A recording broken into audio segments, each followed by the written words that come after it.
Uno, dos, tres, cuatro, cinco. Entra. Vámonos.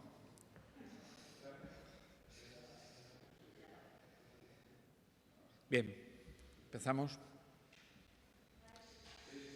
Buenos días a todas y a todos. Gracias por acudir a esta convocatoria de la Vicepresidencia Segunda de Consejería de Sanidad y Servicios Sociales.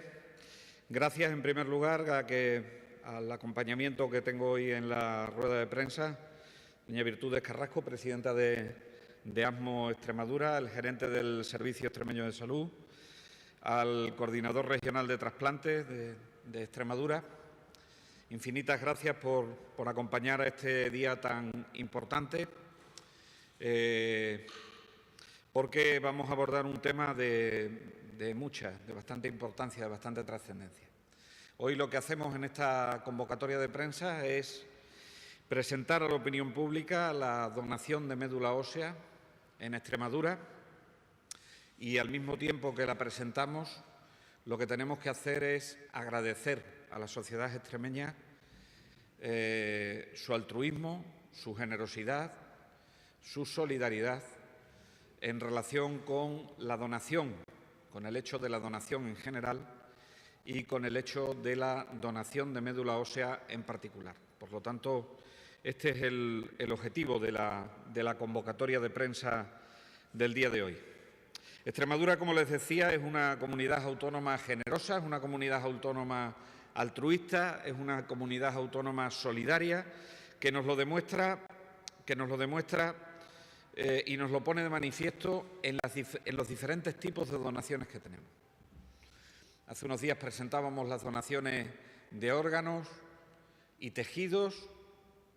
Hace unos cuantos días presentábamos las donaciones de sangre y hoy tenemos la suerte de presentar las donaciones de médula ósea.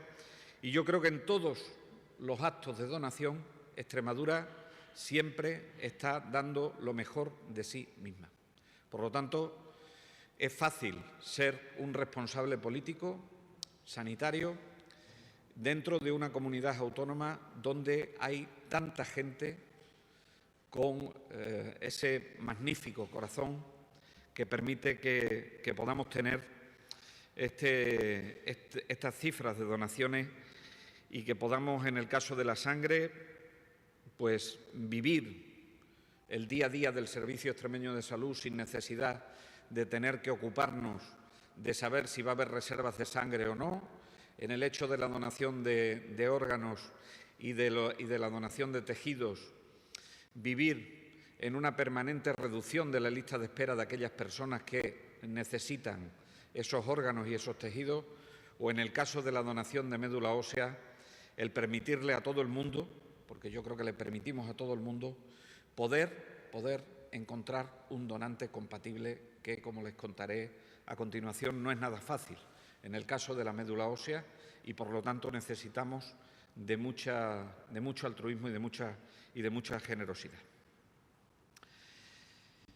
Esta generosidad, este altruismo, esta solidaridad está bien y además es digna de agradecer, pero tiene que estar bien canalizada.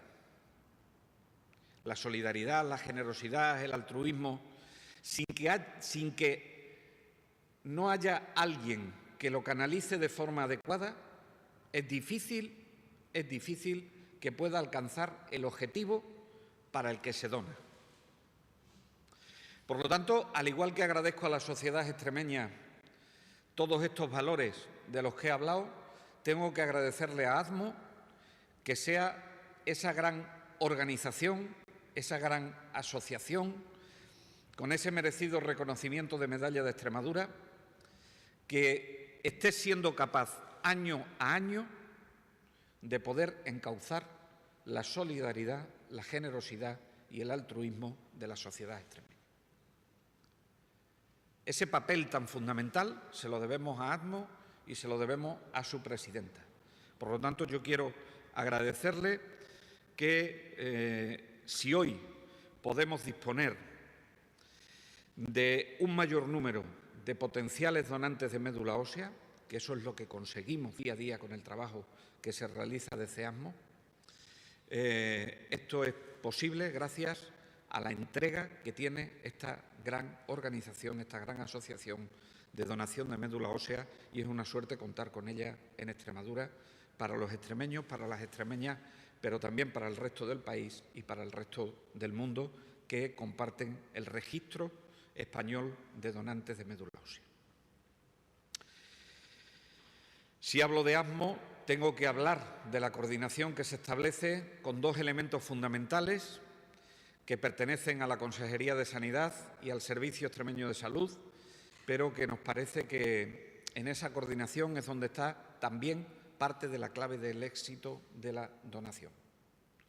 Me estoy refiriendo a la Coordinación Regional de Trasplantes, sin cuyo impulso y sin cuya sensibilidad esto tampoco sería posible, y me estoy refiriendo también al Banco de Sangre Regional, que en el caso, por ejemplo, de los cordones y en la donación de los cordones es muy importante en todo lo que tiene que ver con el hecho de la actividad de ADMO. Por lo tanto, estas primeras palabras de mi intervención querían que fuesen de agradecimiento profundo a la sociedad extremeña, a ADMO, a la Coordinación Regional de Trasplantes y al Banco de Sangre Regional, porque nos permiten que podamos tener un mayor número de potenciales donantes de médula ósea. Y se preguntarán ustedes, ¿por qué se necesitan tantos donantes de médula ósea? Porque podríamos ponernos en la tesitura, oiga, se necesita un donante de médula ósea, búsquese al donante de médula ósea, se hace el trasplante de médula ósea y hemos terminado el proceso. Pero es que, queridos extremeños y queridas extremeñas, esto no es tan fácil. Para poder encontrar un donante compatible con un varón menor de 40 años, se necesitan al menos 1000 donantes para poder encontrar eso que en una de las campañas de ADMO se llamaba match, ahora que están de moda las redes sociales para hacer determinados tipos de intercambios. Encontrar ese donante compatible, necesitamos al menos 1000 donantes para que una persona, un varón de menos de 40 años, pueda optar a un donante que sea compatible. Si el que necesita la médula es mayor de 40 años y es varón, necesita al menos que tengamos 2000 donantes potenciales. 2000 donantes potenciales. En el caso de las mujeres, si son menores de 40 años, se necesitarían 4000 donantes para poder encontrar a alguien compatible. Y en mujeres mayores de 40 años se necesitarían alrededor de 3500 donantes potenciales para encontrar un donante compatible con esa persona. Por lo tanto, el objetivo de la donación de la médula ósea está en conseguir el mayor número de donantes potenciales de médula ósea y tenerlos tipados. ¿Qué quiere decir tenerlos tipados? Tenerlos perfectamente filiados para que cuando se necesite una médula ósea podamos ir al registro de médula ósea y saber que hay un donante potencial que cumple las características de esa persona que necesita esa médula ósea. Ese es el motivo por lo que tenemos que intensificar el número de donantes potenciales de médula ósea. Y es importante además en los últimos años, porque si no recuerdo mal y si no Virtudes me corregirá después cuando intervenga, desde hace aproximadamente un par de años la edad se ha recortado. Antes se permitía la donación por encima de los 40 años y desde hace un par de años ya no se permite la donación por encima de los 40 años. Luego, nuestras edades se han acortado, el tramo en el que las personas pueden ser potenciales donantes de médula ósea se ha acortado. Por lo tanto, tenemos que intensificar nuestra labor de fomento de la actividad de la donación de médula ósea. Así, este año volvemos a estar de enhorabuena con los antecedentes que le he dicho, porque hemos superado los 2.000 donantes potenciales en Extremadura. Esa es la mejor de las noticias que podíamos tener. Hemos superado por primer año los 2.000 donantes potenciales de médula ósea. Concretamente, hemos conseguido tener 2.146 donantes potenciales de médula ósea en el año 2019. Eso, si lo comparamos con los 1.369 donantes que tuvimos en el año 2018, supone un incremento muy importante, probablemente de los más importantes de toda la historia de la donación de médula ósea en Extremadura.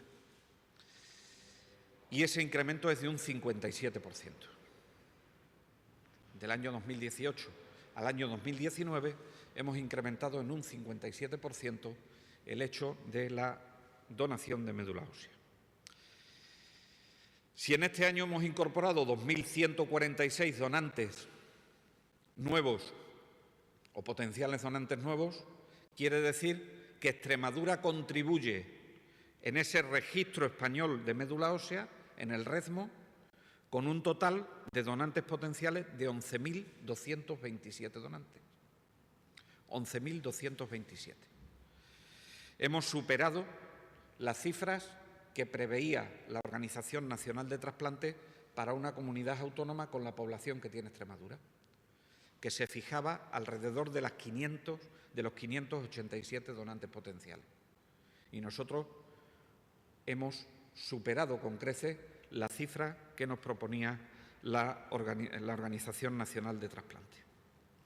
Llevamos 4 años consecutivos superando los 1.000, 4 años consecutivos superando los 1.000, gracias al trabajo de ASMO, y llevamos un año superando los 2.000. Somos, en definitiva, y a mí no me gustan los rankings, y menos los rankings de solidaridad, pero sí creo que los extremeños lo tienen que saber, somos la 4ª comunidad autónoma en porcentaje de donantes por cada 100.000 habitantes. Y esto es un homenaje muy importante a esa generosidad, a ese altruismo y a esa solidaridad del pueblo extremeño. Este año, además tiene la donación rostro femenino. Este año la donación de médula ósea tiene rostro femenino, porque el 70% de los nuevos donantes potenciales han sido mujeres. El 70% han sido mujeres.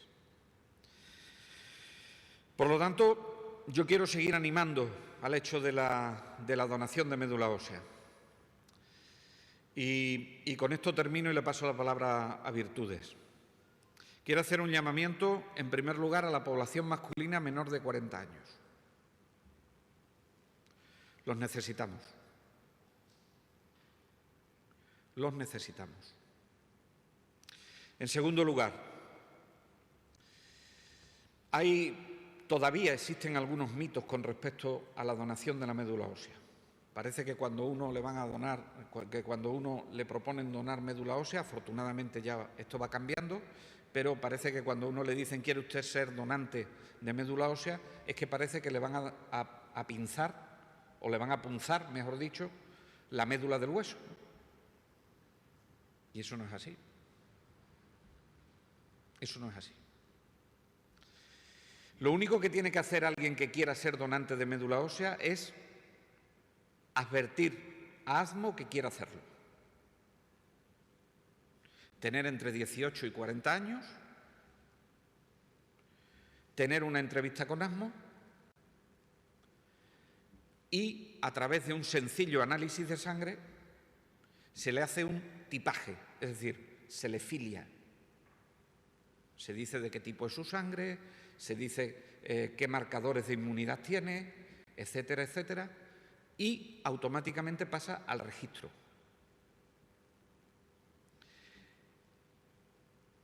Y será en el momento en el que se necesite una médula ósea con las características de la suya, cuando se le llame para hacer la donación, previo consentimiento. Previo consentimiento. Por lo tanto, el primer paso es animar a que seamos potenciales donantes de médula ósea.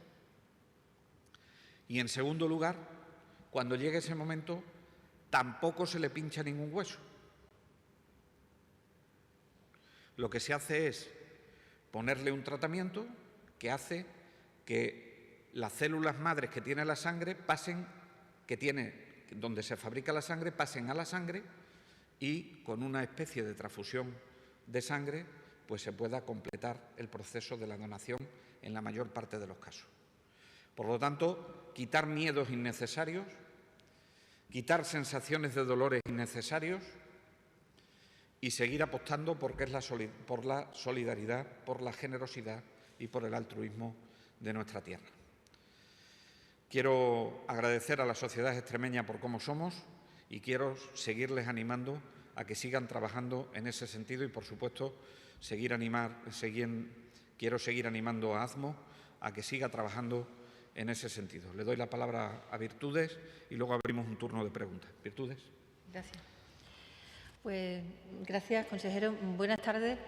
En primer lugar, quiero agradecer al consejero y a la Consejería de Sanidad, a la gerencia del SES y al coordinador de trasplante que hayamos podido hoy estar aquí acompañando para dar los datos y las gracias a los donantes extremeños en esta situación tan difícil que hemos vivido todos y vosotros más al frente de las instituciones y con la responsabilidad que habéis tenido.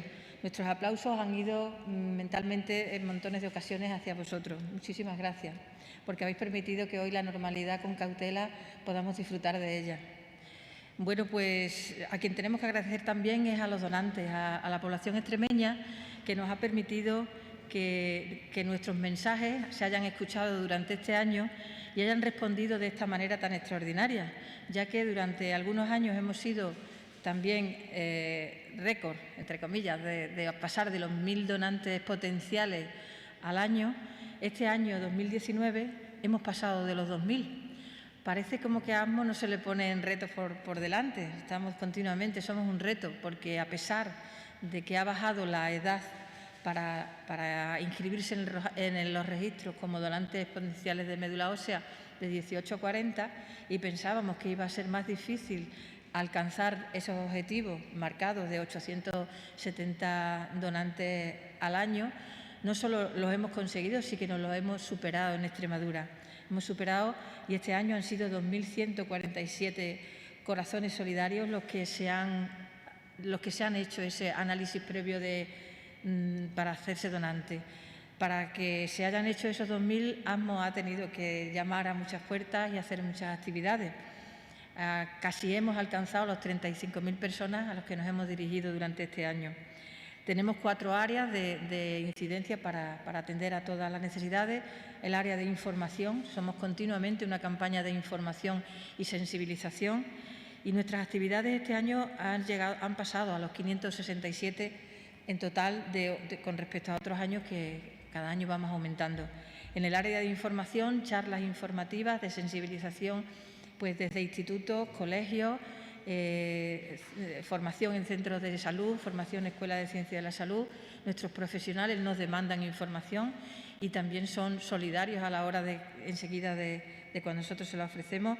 El Servicio Extremeño de Salud siempre disponible, donde sus 11 hospitales abren la puerta para que nosotros demos cita en cualquier parte de Extremadura al donante que lo requiera y le decimos pues a tal día en tal hospital.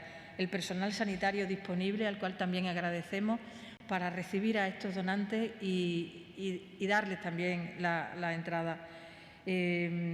La labor que hacemos, como digo, este año ha sido pues, los talleres intrahospitalarios que tenemos con nuestros pacientes. no solo queremos dar información a la población, y formación es un área muy importante para nosotros, la atención cercana a los pacientes, a los familiares, y no solo como apoyo psicológico. Consideramos que el ocio terapéutico también es una medicina alternativa a la que ya le ofrecen desde los hospitales. El ocio terapéutico lo llevamos a cabo desde hace unos años, cada vez con más éxito. Son encuentros que tenemos con las familias y con los pacientes, en su mayoría con los niños y los jóvenes, y realizamos actividades lúdicas adaptándonos a sus posibilidades. Los que están ingresados vamos al hospital, y los que ya pueden ya pueden salir, pues hemos hecho viajes con ellos, hemos ido, este año no lo podremos hacer, ir a la Warner como hemos hecho otros años, pero les prometemos y les hemos prometido que al año que viene lo haremos también. Los talleres, los respiros familiares, todas las visitas hospitalarias también a los centros, y toda nuestra campaña continua en las redes sociales, como medida de alcance para toda la persona que quiere información. Hoy en día estamos cerca, estamos siempre esperando que nos demanden la información para hacérsela llegar de la manera más sencilla y más correcta que podemos darla, y animarles a que hay pacientes que están esperando, que la medicina que necesitan no está en las farmacias ni en los hospitales ni puede comprarse, está en cada una de las personas sanas y solidarias, mayores de 18 años y menores de 40, disponibles a entregar un poco de su tiempo haciéndose ese análisis previo, y no solamente van a ayudar a los extremeños, van a ayudar a cualquier persona anónima del mundo que pueda necesitarlo. Los 11.227 extremeños que ya hay acumulados en todo el tiempo que nosotros llevamos son la prueba de generosidad, la prueba que nos ofrecen cada día con la respuesta que tienen a nuestras peticiones, a sus solicitudes de información. La cara de la felicidad que vemos en los pacientes que han encontrado un donante, y el apoyo psicológico que recibimos de ellos, que reciben de nosotros durante todo el proceso, desde el diagnóstico, la espera a encontrar el donante, la estancia en el hospital, donde también queremos tener el hilito con ellos siempre presente, y cuando salen del hospital, y en muchos casos cuando ya se han recuperado, estamos también con ellos, y les animamos a que se hagan también voluntarios de nuestra entidad. En la semana que estamos celebrando, la Semana Europea contra la Leucemia, es donde hemos tenido ahora la oportunidad de dar los datos que solemos dar a primero de año. Es una semana llena de actividades, una semana donde la visualización de la enfermedad oncohematológica, leucemia y cualquiera otra, está más presente. Los pacientes están también más presentes con sus testimonios. Desde ASMO hemos organizado una semana como lo podemos hacer ahora. Nos hemos adaptado y hemos adaptado todas nuestras actividades que teníamos previstas hasta final de año de sensibilización, y creo que nos está saliendo también bastante bien la respuesta que estamos obteniendo. Comenzó la semana ayer lunes, por la tarde tuvimos 3 webinars donde hicimos un recorrido de la historia de ASMO, la información sobre la donación, los mitos que siempre sabemos que existen, la mala información o la confusión entre médula ósea y médula espinal. Todos esos mitos nos lo explicamos a través de la web, nos lo explicó nuestra técnica. Y luego el testimonio. Testimonio tuvimos de un donante y un trasplantado, hermanos también de aquí, extremeños de Val de la Calzada. Esta tarde continuaremos con la webinar también sobre alimentación en proceso de quimio, y también nuestra psicóloga, atención a pacientes y más testimonios. Así estaremos toda la semana. El jueves también haremos otra acción a través de la webinar, y el viernes por la mañana será en la calle. Hemos revolucionado a los bomberos de Badajoz, se los vamos a llevar al materno a los niños, para que eso que tanto les ha gustado durante el confinamiento, del cual ellos son expertos en confinamiento, porque durante este tiempo hemos puesto su ejemplo para que animen a la población sana, que estamos en casa cómodamente. Ellos mismos han sido los que le han dicho que nosotros hemos estado en el hospital, en una habitación, y malitos, y con cables, y con medicina, y algunos hemos estado meses. Y ellos, cuando nos cuentan eso, nos hemos callado y hemos dicho, sí, vosotros sois nuestros campeones y nuestros héroes. Pues a ellos también dirigimos la actividad para el viernes. El sábado cuentacuentos, también el domingo tenemos otras actividades, y el lunes acabaremos la clausura con el doctor hematólogo, el doctor Jorge Groy, que nos dará una charla también a través de la web. Es una forma nueva de conectarnos con la información de los donantes, de los pacientes. Ellos podemos interactuar, ellos nos hacen preguntas y nosotros podemos hacer lo que creo que está dando buenos resultados hasta ahora por la respuesta que estamos obteniendo, que es estar cerca de los que nos necesitan, de los pacientes oncohematológicos extremeños, los más cercanos y de todos los sitios donde nosotros podemos alcanzar. Así que, repito, muchas gracias a los donantes extremeños y muchas gracias a las instituciones sanitarias que nos apoyan. Muy bien, ¿preguntas? Empezamos, buenos días. Empezamos, como siempre, con los compañeros que están en la sala de prensa. Si quieren realizar alguna pregunta. Televisión Española. Sí, buenos días, consejero. Dos preguntas muy sencillas. 4 nuevos contagiados en relación a esa unidad familiar de Navalmoral de la Mata. El Ejecutivo Regional ya había dicho que se trataba de un caso que no se podía considerar brote, rebrote, porque estaban aislados, detectados, confinados, pero tenemos esos 4 nuevos contagios que parece que tienen relación. El Ejecutivo Regional sigue manteniendo que no se trata de un brote. Y segunda pregunta, tenemos hoy a la Mancomunidad de la Vera estudiando la posibilidad de dar pasos en el sentido de los pasos que ha dado, por ejemplo, la Mancomunidad de Gata o las Urdes con las piscinas naturales, que parece que se cierran al baño durante este verano porque dicen que no pueden garantizar un baño seguro y, sobre todo, apuntan a que no pueden controlar el aforo. El Ejecutivo Regional ya había adelantado la posibilidad, o estudiado la posibilidad de contratar personal para facilitarlo. ¿Sigue en ello? ¿Cómo lo ve? En fin, ¿qué perspectivas hay? Con respecto a la primera pregunta que hace de Navalmoral de la Mata, seguimos manteniendo que no es un brote. Forma parte de lo que se denomina un clúster, lo que se denomina un agrupamiento. Ese agrupamiento es un agrupamiento de convivientes, no quiere decir que sean familiares, quiere decir que son de convivientes, por lo tanto tienen una relación muy estrecha.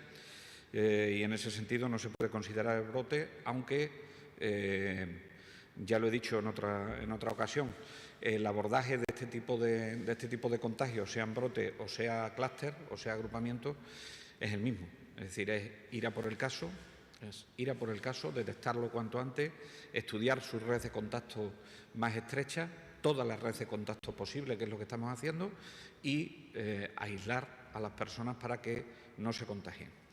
Hoy les anuncio que, de la mano de la alcaldesa de Navalmoral de la Mata y de la mano de la delegación del Gobierno, daremos un paso más en el control de esta situación, y es,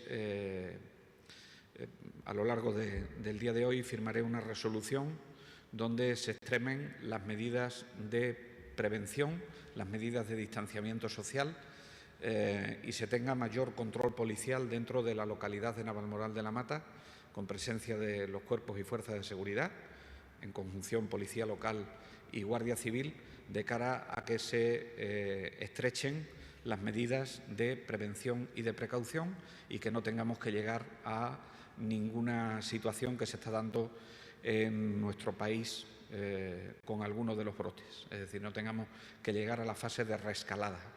Si tuviésemos que llegar, llegaríamos, pero en principio los datos epidemiológicos que vamos teniendo nos aconsejan nuestros expertos en epidemiología que la primera medida que pongamos en marcha sea extremar las medidas de precaución, así como el aislamiento de las personas que van dando positivo. Con respecto a las mancomunidades, yo soy un firme defensor del municipalismo, soy un firme defensor de la autonomía local, Yo le tengo que agradecer mucho a los alcaldes y a las alcaldesas de esta tierra durante todo el tiempo de pandemia, todo lo que llevamos, por lo tanto voy a respetar todas sus decisiones. ¿Nosotros qué hemos podido hacer? Nosotros hemos podido hacer lo que hemos hecho. Y lo que hemos hecho significa intentar flexibilizar en la medida de lo posible las situaciones hasta donde nos permitía la seguridad en materia sanitaria. A partir de ese momento nosotros hemos dicho ya no podemos flexibilizar más. Si aún así estamos hablando de piscinas naturales que tienen distintas entradas. Algunas de las entradas conocidas por la gente solo del pueblo, pero otras entradas muy conocidas y a las que se puede llegar por múltiples vías. Y yo entiendo que haya alcaldes que les preocupe el control de los aforos. Se está haciendo un esfuerzo por parte de la Junta de Extremadura, concretamente a través de la consejería competente en materia de turismo, y se está haciendo un esfuerzo por parte de la Diputación de Cáceres. Si me pregunta por el tema de las mancomunidades del norte de Cáceres, evidentemente. Y se está haciendo un esfuerzo por parte de la Consejería de Sanidad en ofrecerle a los alcaldes la posibilidad de hacer un seguimiento de la calidad de las aguas en contacto permanente y estrecho con ellos.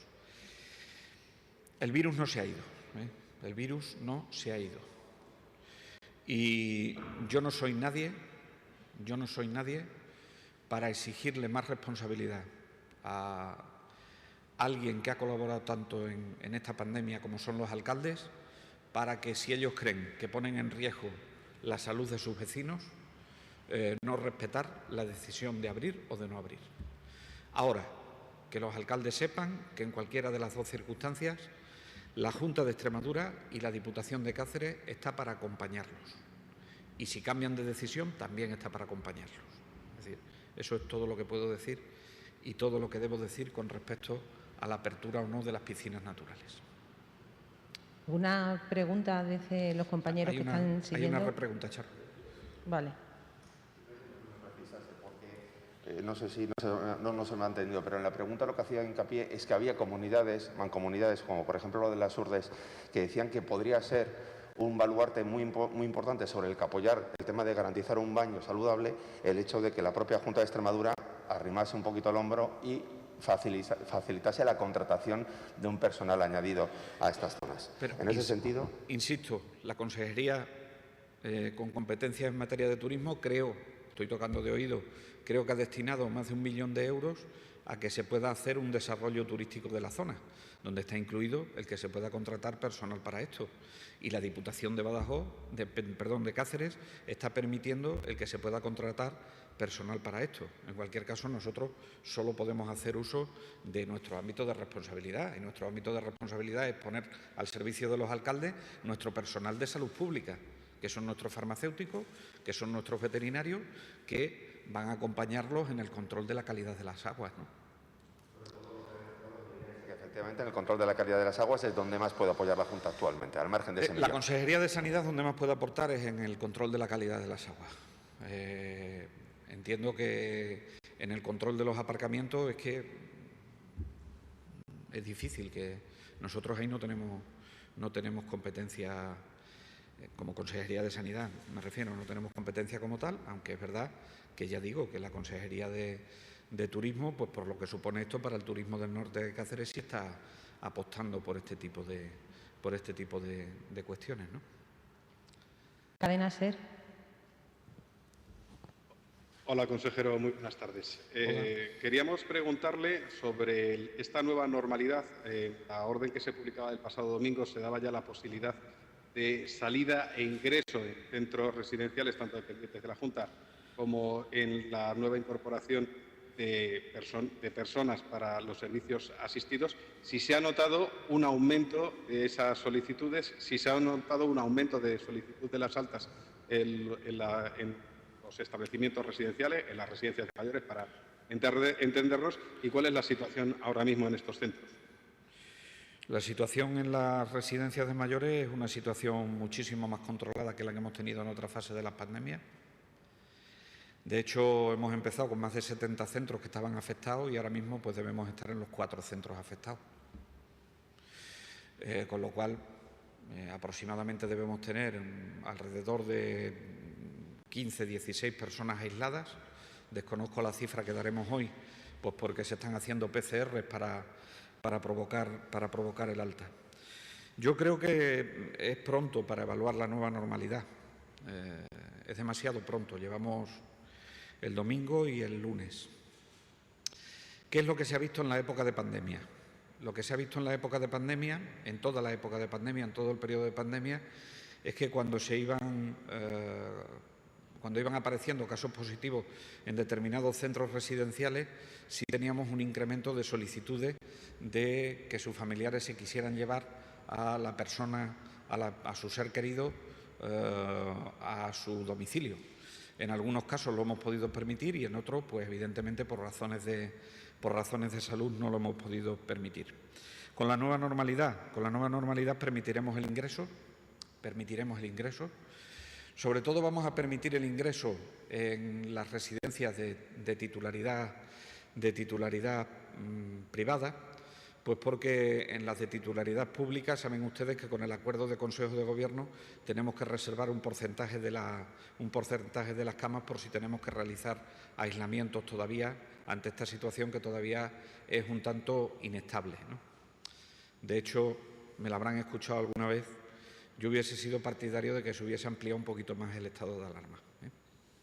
Pero eso es una opinión personal que creo que sería bueno. Por lo tanto, es pronto para saber si hay un incremento de los ingresos o si hay un incremento de las salidas. ¿Que vamos a permitirlas? Por supuesto, las vamos a permitir en la nueva normalidad y, por supuesto, vamos a permitir los ingresos seguros en la nueva normalidad. Saben ustedes que está así acordado por el Consejo de Gobierno que los nuevos ingresos en residencia vayan con PCR negativa, con lo cual esto es un punto de seguridad importante que le damos a las residencias que quieran realizar esos ingresos, y nosotros en las residencias públicas mantendremos ese porcentaje de camas por si hay que realizar en algún momento aislamiento de algunas de las residencias, sobre todo porque tenemos las residencias que tienen más edad y porque tenemos las residencias con mayor volumen de residentes también, ¿no? Laura Cruz, de Canal Extremadura Radio. Hola, buenos días, consejero. Quería preguntar varias cuestiones sobre la pandemia. No sé si se me oye bien.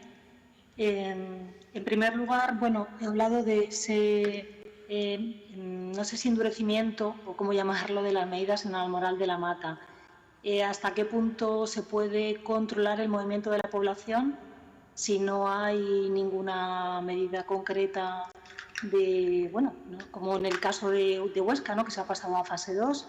Eso por un lado. Luego, por otro, hablo de un grupo de convivientes todo el tiempo. En otros casos en los que se han producido algunas, bueno, pues eso, casos sospechosos en el entorno de una persona afectada, se sabía el número de personas que se aislaban de alguna manera. Si nos puede decir el número de personas que estarían aisladas como posibles sospechosas por la convivencia.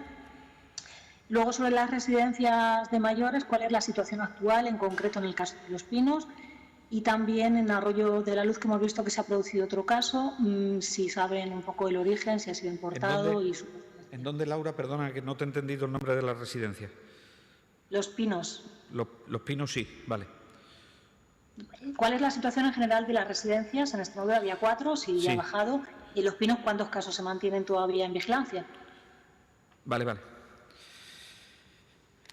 Bien, me preguntaba sobre Navalmoral de la Mata. Creo que sirve la respuesta que le he dado a su compañero de televisión española. Vamos, en este momento, en relación al grupo de convivientes que tenemos aislados, deben ser alrededor, estamos dando altas de la misma forma que estamos confinando gente, pero debe ser, no me equivoco si digo que alrededor de 14 personas deberían estar aisladas. Alrededor de 14 personas deberían estar aisladas. Es un grupo es una unidad de convivientes con varios miembros numerosos, pues como suelen ser pisos donde se reúne un grupo de personas para convivir. No es una familia, sino que es, pues, uno de estos nuevos tipos de familias que se configuran alrededor de un sitio de convivencia, ¿no? Y por lo tanto es un grupo de alrededor de unos 14. La situación de las residencias de mayores, en líneas generales, ya lo he dicho, muchísimo mejor que estaba, muchísimo mejor. Yo creo que en una situación casi de control, y en el caso de Los Pinos, creo que ayer se volvieron a realizar PCRs para intentar dar altas. Teníamos 18, de los 18 me parece que hemos pasado a 15 creo recordar el número de memoria, 14, 15 aproximadamente. Esos son los que debemos tener aislados en este momento en el centro residencial Los Pinos, y le hemos hecho PCRs a todos, y en cuanto tengamos las PCR podremos seguir dando altas o seguir estando confinados. Con respecto al ámbito de Navalmoral de la Mata, creo que me he saltado una pregunta que me hacía Laura, y es en relación a la movilidad. ¿Cómo se controla la movilidad? Creo que me preguntaba algo de eso. Mire, la movilidad no se controla ni en Huesca, aunque haya pasado a fase 2. La movilidad no se controla ni en Huesca, aunque haya pasado a fase 2. Para controlar la movilidad hay que estar en estado de alarma. Por eso, los que creemos que deberíamos haber estado algún tiempito más en estado de alarma, hemos entendido que era necesario, porque la movilidad se estaba provocando en algunos casos en los que bueno, pues ese ha sido el origen de que se hayan contagiado. Eso ha pasado, ya no hay estado de alarma, por lo tanto la movilidad es muy difícil de controlarla si no volvemos a recuperar el estado de alarma. Dicho esto, están las excepcionalidades en materia de salud pública que permiten la Ley General de Sanidad, que permiten las leyes generales de salud pública, tanto nacional como autonómica, y que nosotros tenemos regulado en el decreto ley que hemos aprobado en el último Consejo de Gobierno extraordinario, que lo que hace es intentar otorgarle al Gobierno de la Junta de Extremadura, dependiendo del nivel de confinamiento, las competencias o a la Consejería o a un acuerdo del Consejo de Gobierno. En Navalmoral hemos decidido que lo primero que hay que hacer es intentar en la medida de lo posible, porque, ya digo, es un grupo de convivientes, no hay transmisión comunitaria en este momento, no hay transmisión comunitaria detectada en este momento. Lo que no queremos es que el virus salga de ahí, de ese grupo de convivientes. Entonces, ¿cuál es la medida no farmacológica para que el virus no salga de ese grupo de convivientes? Que ese grupo de convivientes esté aislado y que las personas de la población sigan estrictamente las recomendaciones de distanciamiento social, de uso de mascarilla, de higiene de manos, etcétera. En el distanciamiento social y en las mascarillas, hoy habrá una resolución que se insista de forma concreta en la población de Navalmoral de la Mata. Una resolución mía y un bando de la alcaldesa de Navalmoral de la Mata. Y está hablado con la delegación del Gobierno para que intensifique el control de la colaboración entre la Guardia Civil y la Policía Local para que puedan hacer un control estricto de las medidas de protección y de las medidas de prevención en Navalmoral de la Mata. Por ahí vamos a empezar, porque creemos que esa es la medida no farmacológica más útil para que el virus no salga del grupo de convivientes. Si viésemos que hay transmisión comunitaria en algún momento que tuviésemos que declarar brote, entonces tendríamos que ir a otro tipo de medidas de confinamiento que yo no descarto ni en Navalmoral ni en ningún sitio de la Comunidad Autónoma de Extremadura. España tiene hoy 11 brotes. 11 brotes. Esto significa que el virus no se ha ido. Por eso no alarmamos cuando llamamos a la prudencia. Y por eso es necesario que insistamos en las medidas de prudencia. Sí.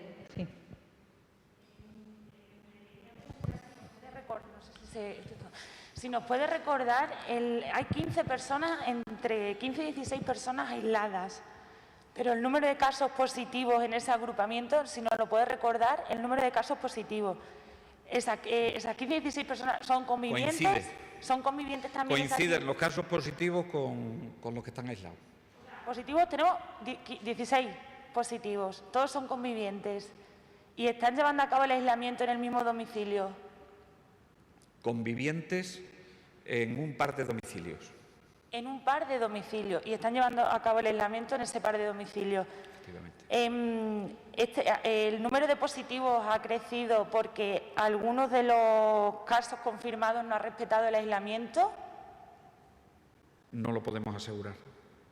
No lo podemos asegurar porque no hay transmisión comunitaria.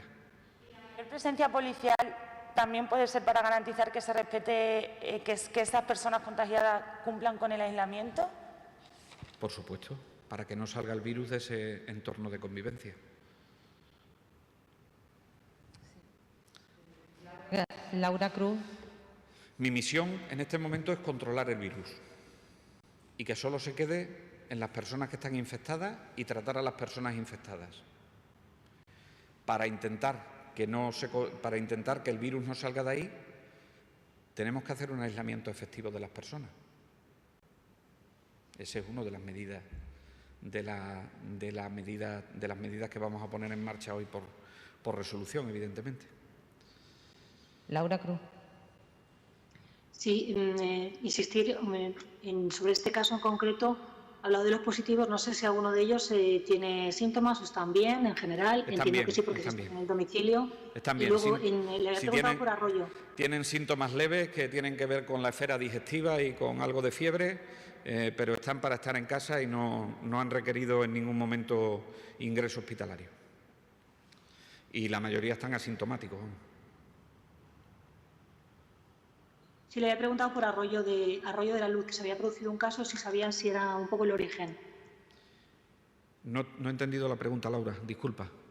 Un poco más despacio. No, le preguntaba por el caso le pregunté antes por el caso de Arroyo de la Luz, que se había detectado un nuevo caso. Sí. Si saben si puede ser un caso que ha venido de fuera o lo tienen un poco catalogado ahí. No. Estamos haciendo el estudio epidemiológico tanto prospectivo como retrospectivo y vamos a ver qué nos da. ¿Alguna pregunta más? Pues gracias a todos. Muchas gracias a todas y a todos.